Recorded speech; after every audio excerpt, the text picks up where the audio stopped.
Thanks so much for stopping by. I am having so much fun telling all my stories to you. Have you ever just had a feeling of déjà vu? Have you ever gone somewhere new and felt like you had been there before? Saw a person you have never met and felt like you had known them forever? I have. When I was very young, an elderly woman who lived next door took me to her family cemetery for decoration. I was mainly there to help carry all her beautiful arrangements to the graves of her loved ones, but I was always up for a new adventure.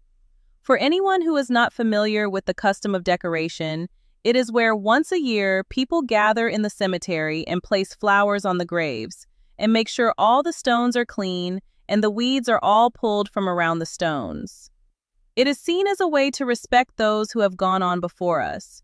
Some people go days in advance to make sure their family has the cleanest, most decorated plots in the cemetery. Years ago, women would make flowers from tissue paper or cut fresh flowers from their yards. Now, people buy the most beautiful arrangements they can find, and they last for a very long time. We have what amounts to a family reunion at our family's resting place. People bring their instruments, and the hill rings with old-timey gospel and a little blue grass thrown in for good measure. Tables are set outside the gates, and people bring food of all kinds to enjoy as you fellowship with your family. I didn't realize this wasn't a practice everywhere until my friend from up north asked me, "What in the world is decoration?" She found it strange but respectful. Well, my neighbor fussed over every arrangement and made sure they were perfect. While she tended to her business, I wandered around looking at the stones. I found some of the stones had photos in tiny glass frames. I loved looking at them. It seemed to make each person more real. Each name etched into the stone was a person, and the photos gave me a face for the people resting there. They were mothers, fathers, sons, and daughters.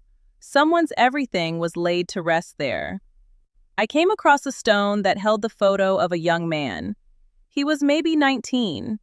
He sat stoic and proper, with dark hair and large, expressive eyes. I knelt down and touched the photo, and I could see him in my mind. His eyes came alive with wonder, and his smile was bright and welcoming. I could hear his voice, although I couldn't make out his words. I felt tears welling up in my eyes. I felt like I had lost someone very special to me, even though he was gone long before I was ever born. It felt like he was a brother, cousin, or friend that I had loved dearly. We left the cemetery, and I never forgot the man in the photo who had came to life for me for just a few short seconds. When I started doing research on the house I grew up in, I found out the neighbor lady had lived there when she was a child. She lived there with her grandparents and some cousins that had to take refuge there too. She had moved next door in order to help care for her grandparents as they aged, but never wanted to move into the house after their passing. I found photos from the time she had lived there. It was so special to see the house being the same but different all at once. I flipped through the photos and I thought I was going to faint. In one of the photos was a group of young people, and among those people was the man in the photo at the cemetery. He smiled in this picture, not like the serious man in the one on the stone. His eyes danced just as I had seen them in my mind, and I could hear his laughter. He was the cousin of the lady next door.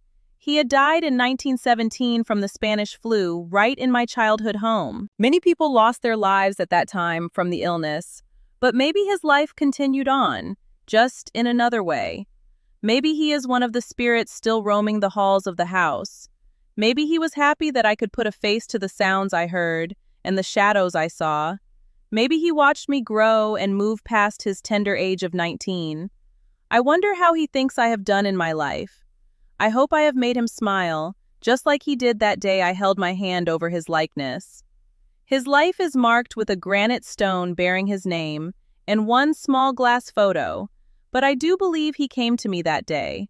I don't think he is the only one from that family that still resides in the house, but I do believe he is my favorite. I have more stories to tell, but I will leave them for another time. I hope you will join me. From all of us here at Bay One Paranormal, we wish you nothing but peace, love, and hope. Bye for now.